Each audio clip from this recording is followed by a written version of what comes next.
A COVID vaccine theft charge has been dropped against a Harris County doctor. Dr. Hasan Gokal and his attorney Paul Doyle join me live to talk more about it. Welcome, both of you. Thank you for taking time to talk to us and telling us about how things are going right now. So let's start with you, Doctor.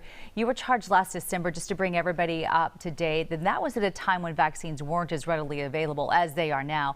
But tell us a little bit about what the situation was. And you didn't want the vials to go to waste, is what you were saying at that time. Yeah, good morning, Melissa. At the time when this happened, this was the first day of the vaccine rollout. The anxiety was high. Everyone was worried. We were at our worst. And we did our first event giving out vaccine to the first responders. And then at the end of the day, there were 10 doses left.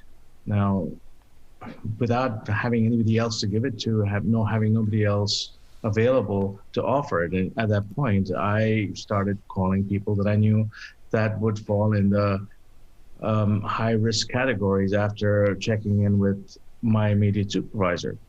I went ahead and administered those doses, filled out the appropriate paperwork. The next morning, submitted the paperwork, and the next I heard of it was 8 days later when I was called in and told that I had stolen these vaccines and that I was getting fired. That was the initial incident. Well, it has to be a relief for you that you have been freed of this burden, but how do you feel like this affects you moving forward? Are you concerned about your reputation? Yeah, very much so. Yeah, it is a relief, no doubt. The reality is that when this happened and when I got charged, it blasted across the world on the news media, in every country.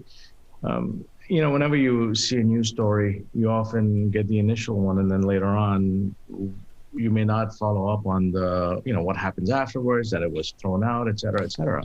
And yeah, I worry that I'm going to have to explain that. Listen, that's not the whole story the rest of my life. Mm-hmm. Paul, let's bring you as his attorney into this. What's next in this case? Is it considered to be over at this point? Well, the criminal charges are over. The next decision is what to do civilly, if anything. And I think Dr. Gokal is going to take a minute. Obviously, if I had my choice and it were me, I'd go after the Harris County DA's office. I'd go after the Harris County Public Health Department and have some people answer some real pointed questions as to why we had to spend 160 days fighting something that was heroic rather than criminal. All right. Well, his name has also been cleared by the Texas Medical Board, so we certainly hope that will help with your career as well. Good luck to you both. Thank you for taking time to walk us through this, and I hope it clears for you all. I know it's been an emotional time. Really appreciate it. Thank you so much. All right.